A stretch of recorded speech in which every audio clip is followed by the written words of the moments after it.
आधुनिक जेल तंत्र की व्यवस्था और सामाजिक व्यवस्था के बीच क्या अंतर संबंध है? तो हमने जो आधुनिक जेल की व्यवस्था विकसित की सामाजिक व्यवस्था को बनाए रखने के लिए, समाज के बेहतर संचालन के लिए, समाज विरुद्ध, व्यक्ति विरुद्ध, समुदाय विरुद्ध, देश के विरुद्ध अपराध करने वाले लोगों को हमने आधुनिक जेल तंत्र के अधीन कैद करके रखते हैं ताकि उस व्यक्ति को एक माहौल के अंदर बदला जा सके। तो इसका अर्थ है कि आधुनिक जेल तंत्र की व्यवस्था जिसका विकास समाज से ही हुआ है, तो समाज ने ही यह सोचा कि व्यक्ति आदतन अपराधी हो जरूरी नहीं है।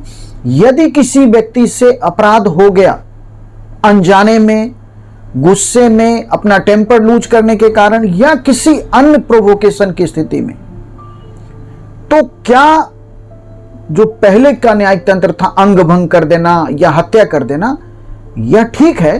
तो समाज को ही यह बात समझ में आए कि नहीं, यह ठीक नहीं है, यह पूरी तरह ठीक नहीं है। इसीलिए समाज ने एक आधुनिक जेल तंत्र की व्यवस्था को विकसित किया कि नहीं, व्यक्ति को बदला जा सकता है, उसकी काउंसलिंग से, उसको नई परिस्थितियों से, वातावरण से बदला जा सकता है और बदले हुए व्यक्ति का फिर से समाज में, सामाजिक जीवन में उसे भेजा जा सकता है। वह व्यक्ति फिर से सामाजिक व्यवस्था का हिस्सा बन सकता है। हमने इसी सोच के तहत इस जेल तंत्र का विकास किया। लेकिन क्या आधुनिक जेल तंत्र हमारे समाज के इस सोच को सफल बना पाया? उत्तर आप सब जानते हैं कि यूरोप के देशों में और दुनिया के और कुछ देशों में यह जो आधुनिक जेल तंत्र है उसकी सफलता दर बेहतर है। लेकिन एशियाई देशों की स्थिति, खासकर भारत और आसपास के देशों की बात करें, और उसमें भी हम केवल अपने देश भारत की बात करें, तो हमारा जो जेल तंत्र है सामाजिक व्यवस्था में व्यक्ति को फिर से शामिल करने लायक हम अपने जेल में बंद कैदियों को नहीं बना पाते हैं। तो क्यों? वही जेल तंत्र, वही जेल की व्यवस्था है, लेकिन हमारे जेल में जो अपराधी बंद किए जाते हैं उनको हम फिर से सामान्य जीवन के तरफ परिवर्तित करने में और समाज का हिस्सा बनाने के लायक बदलाव नहीं कर पाते हैं। उसके एंगर या जिस भी कारण से उस व्यक्ति ने अपराध किया, उन परिस्थितियों को बदल के फिर से उसे सामान्य व्यक्ति बना के हम सामाजिक व्यवस्था का हिस्सा नहीं बना पा रहे हैं। क्यों नहीं बना पा रहे हैं? क्योंकि हमारे जेलों की स्थिति कैसी है हम सब जानते हैं। इस पे मैं इस वीडियो में नहीं बात करना चाहता। जेल की स्थिति, भारतीय जेल, हर जेल, जो भी भारत के सबसे बड़े जेल तिहाड़ को या भारत की जो 10 सबसे बड़ी जेलें हैं, इस पे मेरे एक वीडियो है। सभी जेलों में क्षमता से अधिक कैदी है।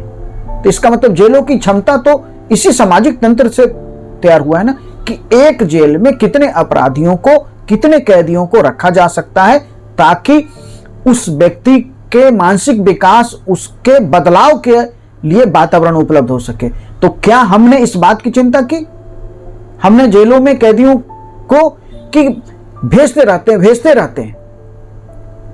उसका परिणाम क्या हुआ कि जेलों की इस भीड़ भाड़ से जेलों की स्थिति खराब हो गई है, या आप कहिए कि जेलों के अंदर अमानवीय व्यवहार के ऊपर कितने सारे वेब सीरीज बन चुके हैं, कितने मूवीज हैं, क्रिमिनल जस्टिस और क्रिमिनल करके कि कई सारी आप वेब सीरीज जो है नेटफ्लिक्स या दूसरे किसी प्लेटफॉर्म पे देख सकते हैं। तो जेलों में जो अमानवीय व्यवहार है, जो यातनाएं तक जेलों में दी जाती है, जिस तरह मानवाधिकार का खुला उल्लंघन होता है, परिणाम क्या है? उसका परिणाम है कि जेल के जिस वातावरण में, क्योंकि यदि समाज ये मान ले कि यह व्यक्ति नहीं बदल सकता है तो उसे जेल में रखने की आवश्यकता ही नहीं है। फिर तो उस व्यक्ति का जीवन, उसको मृत्यु दंड देना पड़ेगा आपको, क्योंकि यदि कोई व्यक्ति समाज के लिए खतरा है तो उससे समाज को अब बचाना है। तो उस व्यक्ति को हम सामाजिक व्यवस्था का हिस्सा नहीं बना सकते। जब उस व्यक्ति को हम सामाजिक व्यवस्था का हिस्सा नहीं बना सकते तो फिर जेल में हम क्यों रखते? जेल में रखते हैं इसी सोच के तहत कि उस व्यक्ति को बदला जा सकता है वातावरण से, काउंसलिंग से, माहौल से, शिक्षा से और अन्य बातों से। और जेल से जब वह व्यक्ति सामाजिक व्यवस्था का हिस्सा बनता है तो समाज के लिए खतरा और बढ़ जाता है। उस व्यक्ति के दोबारा अपराध करने का या अपराध के लिए जो डर था, क्योंकि जेल का जो डर था वो तो खत्म हो चुका है। जेल की व्यवस्था में को उसने जिया है कुछ महीनों से कुछ वर्षों तक।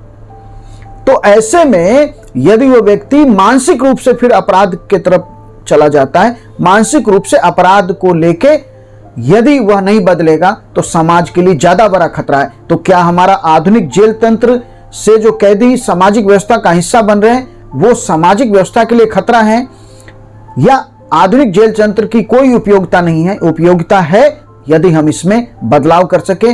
हमें जेलों के वातावरण में आमूलचूल बदलाव करना होगा। पूरे जेलों में 100% यह सख्ती से नियम बनाना पड़ेगा कि किसी भी परिस्थिति में, किसी भी जेल में सबसे पहले क्षमता से अधिक कैदी नहीं रखे जाएंगे।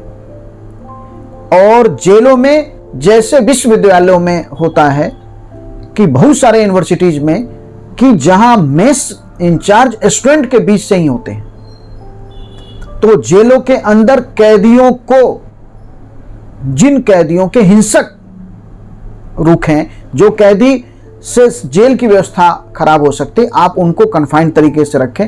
लेकिन बाकी ज्यादातर लोग तो सामान्य सामाजिक व्यवस्था के, पारिवारिक व्यवस्था के लोग हैं जो किसी घटना बस, किसी परिस्थिति बस जेल पहुंच गए हैं। ऐसे लोगों को हम जेल में एक ऐसे माहौल में रख सकते हैं, ऐसा माहौल दे सकते हैं जिससे वह व्यक्ति समाज के साथ वापस लौटने, समाज के साथ दोबारा जुड़ने के लायक बन सके।